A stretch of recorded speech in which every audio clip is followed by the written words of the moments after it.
Sometimes when someone suggests you have to travel to a certain place, you think, why would I want to go there?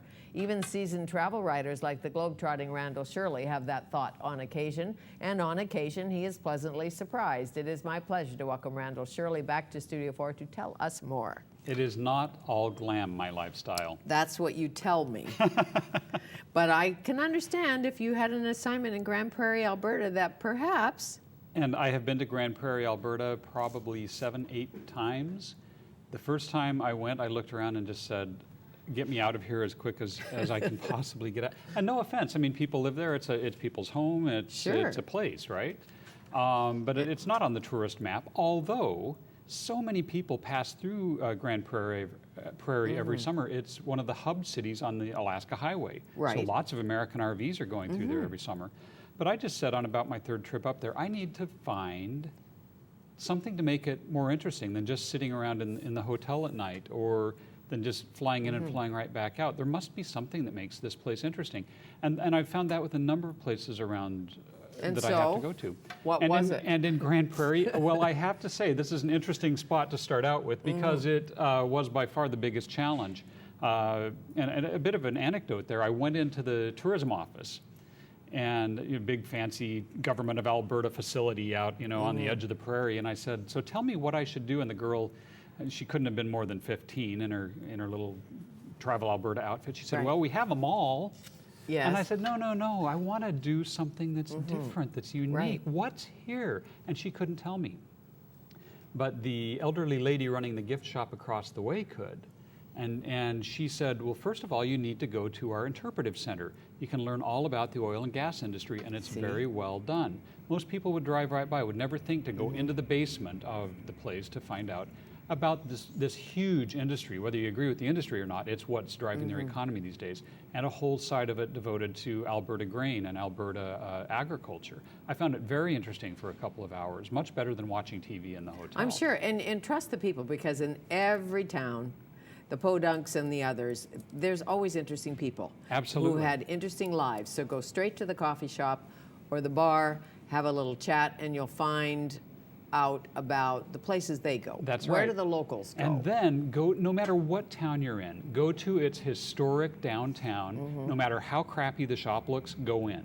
Yes. Talk to the people there. There are 2 spots in Grande Prairie, a place called Down the Rabbit Hole Books and a place called Al's News. Both just funny places, just sort of rambling shelves loaded with junk in Al's, pardon me, and Al, history. if you're watching.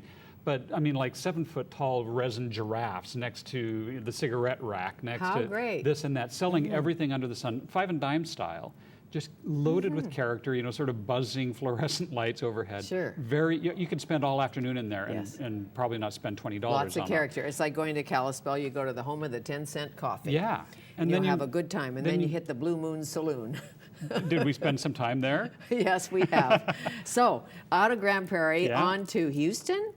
And talk about opposite ends of the spectrum, from one of Canada's smallest centers to one of North America's very largest. It's the 3rd largest city population-wise in the United States. And really a place I had never wanted to go. I've flown through there a dozen times because it is a continental hub. I had to go there many years ago on business. I was in and out in a day, took a look around and said, this is sort of a dirty, big, not very pretty city. Well, now, due to some corporate work that I'm doing, I'm down there about every 8 to 9 weeks, and sometimes for as much as 10 days on a trip. And I said to myself, if I'm going to be going to Houston, I need to change my attitude. And if this many million people live here, there must be something remarkable. Well, beyond redeemable. There must be amazing things to do here on the edge of the Gulf of Mexico, on this sort of flat, boring-looking place. And I have been just rewarded every single trip. Some things that I did that you could do really anywhere you're going. Pick up the local magazine. If you think about, say Houston, or Texas has a magazine called Texas Monthly. Well, I pick that up when I get into town, and it tells me what's going on in the city. And a few months ago, it had the cover story was the 50 best Mexican restaurants in Texas. Yum. My favorite cuisine, Mexican food. I tore out the Houston pages. Now every trip back to Houston, I visit a different Mexican restaurant. It's an amazing way to make a place that you weren't expecting to enjoy, very enjoyable. The spot we're seeing there is called Pico's Mex-Mex, not Tex-Mex, but Mex-Mex. And just phenomenal gourmet Mexican cuisine. Like so not smothered burritos and enchiladas necessarily, more mole and chicken and fancy Mexican food. So exactly, and no matter where you go, culinary is something that can make your travels anywhere so very interesting. In Houston, it can be barbecue, it can be Mexican cuisine. Grande Prairie, Alberta has an African restaurant on their main drag. Really? Who would think? It's called Horn of Africa. It never seems to be very busy, and I'm not sure if it's made it, but the last time I was there, there was this sign, Horn of Africa.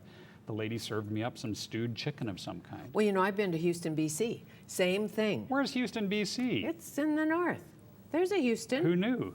Yeah, well, maybe Fanny next you Kiefer should knew. go there. And often somebody who's just tired of city life goes to a little town, That's right. a top-notch chef, and opens a little simple restaurant so they don't have to put up with what you put up with in the city. Why not? So now you're in Houston. Did you get some boots? I have shopped for boots in Houston. I haven't purchased yet, but you know, it's sort of the Calgary of the South. Yeah. You've got Houston and Dallas are both big cow half towns. of the Texans are in Calgary. And the photo you're seeing there is this great second-hand store that it takes like half a city block, and just racks and racks and racks of boots, and cheap. Well, those are dancing boots. They could be maybe they're not dancing. working boots. I don't know if you'd want to put your working cowboy boots in the store, but maybe. But Who knows? Some boots are just for dancing. I suppose. Were you raised anywhere near a ranch? Doesn't seem like it.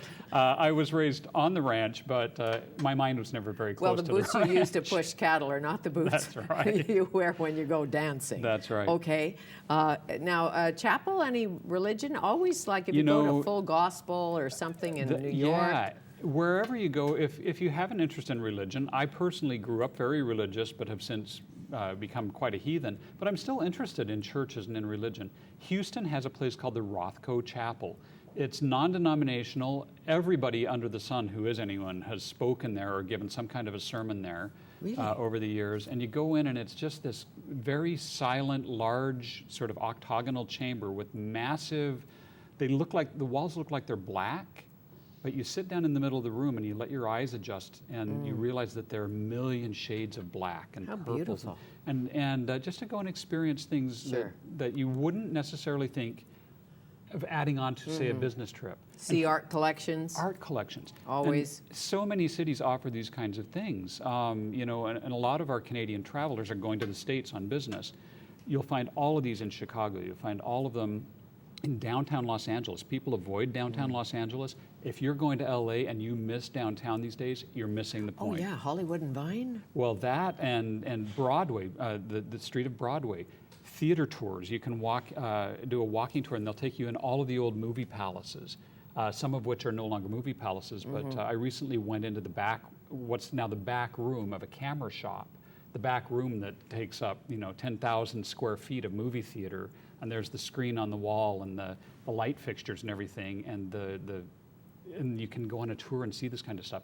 So wherever you go, my point today is really, no matter what you think you're going there for, don't waste your time just hanging out at the hotel after work. Walk the city. Go find out walk what's the there. city, walk the little town, meet the people, all of that. Wales? We only have a couple of minutes. Take me to Wales Never in 2 dreamed minutes. I'd go to Cardiff, Wales in my life. Had to go there for a conference last year. Blown away. It was so British without being London. Well, they're Welsh. Yeah, they are Welsh. Really interesting. You're seeing their old meets new in their downtown. Great art up against old-fashioned sort of architecture. It's a way to do the UK very, very cheaply. It's priced, I'd say, similarly to traveling in Canada, where London is ridiculously expensive. Got to Wales, found great Broadway quality theater there. I found amazing, amazing food. I met the number 4 barista in the whole UK. I stumbled into a coffee shop in these fabulous Victorian arcades. Really? I was prepared to just run in and out of Wales very quickly and do my conference. So glad that I stopped and took some extra time. Yeah, did you run into Tom Jones? No, but I heard plenty of him. I bet you did. And Welsh men's choirs. I mean, if you're in a Welsh place, choirs. look at what's going on locally. If you have an interest in choir or in running or in whatever, find that thing wherever you're going and grab onto it. And I bet you went to the castle because there's a big castle. Oh my God, the Cardiff Castle blew me away.